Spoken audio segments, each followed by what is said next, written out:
ಇವತ್ತು ನಮ್ಮ ಪಿಂಜರಪಾಲ್ ಸೊಸೈಟಿ ಗೋಶಾಲೆಯಲ್ಲಿ ನಮ್ಮ ಗೋಪಾಲಕರಿಗೆ ಅಂದರೆ ನನ್ನ ಇವತ್ತು ಜನ್ಮದಿನ.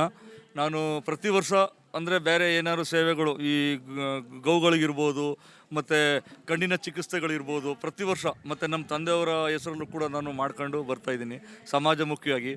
ಈ ಒಂದು ಕಾರ್ಯಕ್ರಮದಲ್ಲಿ ನನಗೆ ತುಂಬಾ ಖುಷಿಯಾಗುತ್ತೆ. ಈ ಒಂದು ಪವಿತ್ರವಾದ ಸ್ಥಳದಲ್ಲಿ ಒಂದು 22 ಕೊಠಡಿ ಅಂದರೆ ಇಲ್ಲಿ ನಮ್ಮ ಪಿಂಜರಪಾಲ್ ಸೊಸೈಟಿಲಿ ಒಂದು ಮೀಟಿಂಗ್ ಇಟ್ಕೊಂಡಿದ್ರು. ಗೋಶಾಲೆಗಳಿಗೆ ಒಂದು ಗೋಪಾಲಕರಿಗೆ ಮನೆಗಳಿಲ್ಲ ಅಂತ ಒಂದು ಇದು ಮಾಡ್ಕೊಂಡಿದ್ರು. ಅದಕ್ಕೆ ನನಗೆ ಆ ಒಂದು ಮೀಟಿಂಗಲ್ಲಿ ನಾನು ನೋಡಿದಾಗ ನಾನು ಎಲ್ಲಕ್ಕಿಂತ ಫಸ್ಟು ನಮ್ಮ ತಂದೆ ತಾಯಿಯವರ ಹೆಸರಲ್ಲಿ ಖಾನ್ ಸಿಂಗ್ ಜಿ ರಾಜ್ ಪುರೋಹಿತ್ ಮತ್ತು ಗೌರಿ ದೇವಿ ಅವರ ಹೆಸರಲ್ಲಿ ಒಂದು ಕಟ್ಟಡ ಆಗಲಿ ಅಂತ ಹೇಳಿದಾಗ ಅದು ಇಮಿಡಿಯೇಟ್ಲಿ ಅದು 7 ತಿಂಗಳಲ್ಲೇ ಎಲ್ಲ ಕಟ್ಟಡ ಎಲ್ಲ ನಿರ್ಮಾಣ ಆಗಿ ಎಲ್ಲ ದಾನಿಗಳು ಕೂಡ ಅದೇ ಥರ ನಂದು ಫಸ್ಟ್ ಬೋಣಿ ಮಾಡಿದೆ. ಅದೇ ಥರ ಎಲ್ಲರೂ ಕೂಡ ಸಹಕರಿಸಿದ್ರು. ಇವತ್ತು ತಾವೆಲ್ಲ ನೋಡ್ತಾ ಇದ್ದೀರಾ ಆ ಕಟ್ಟಡ ನಿರ್ಮಾಣ ಆಗಿದೆ. ನನಗೆ ತುಂಬಾ ಖುಷಿ ಆಗ್ತಾಯಿದೆ.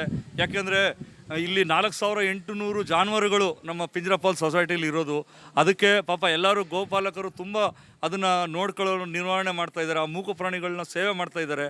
ನಾವು ಸ್ವಂತ ಎಲ್ಲರೂ ಅಷ್ಟೇ ಅವರವರ ಸ್ವಾರ್ಥಕ್ಕೋಸ್ಕರ ಮನೆ ಕಟ್ಟಿ ಗ್ರೂಪ್ ರಶ್ ಕರೀತಾರೆ, ಇದು ಮಾಡ್ತಾರೆ. ನನ್ನ ಮನಸ್ಸಲ್ಲಿ ಏನು ಬಂತು ಅಂದರೆ ನಮ್ಮ ಗೋಪಾಲಕರಿಗೆ ಪಾಪ ಈ ತುಂಬ ಕಡು ಬಡವಸ್ಥಾನದಲ್ಲಿರೋರು ಎಲ್ಲರೂ ಆ ಗೌ ಸೇವೆ ಮಾಡ್ಕೊ ಬರ್ತಾಯಿದ್ದಾರೆ. ಇವ್ರಿಗೆ ಯಾಕೆ ನಾನು ಮಾಡಬಾರ್ದು ಅಂತ ನನ್ನ ಮನಸ್ಸಲ್ಲಿ ಬಂತು.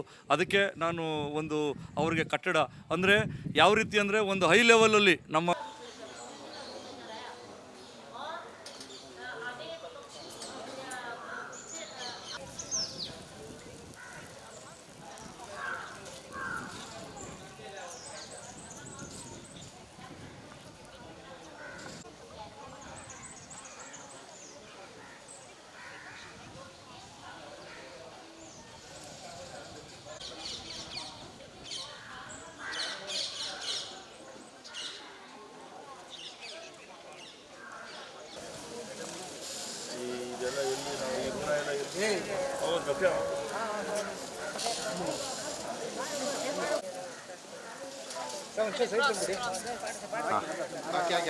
ಅದನ್ನ ಮೇಲೆ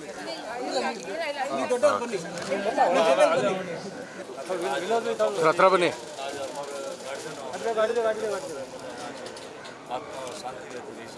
पवित्र स्थल सम्मान करियो। आपने सबों ने मैं प्रणाम करूँ विराज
ತಾಯಿ ಚಾಮುಂಡೇಶ್ವರಿ ಒಳ್ಳೇದು ಮಾಡಲಿ ಅವ್ರಿಗೆ.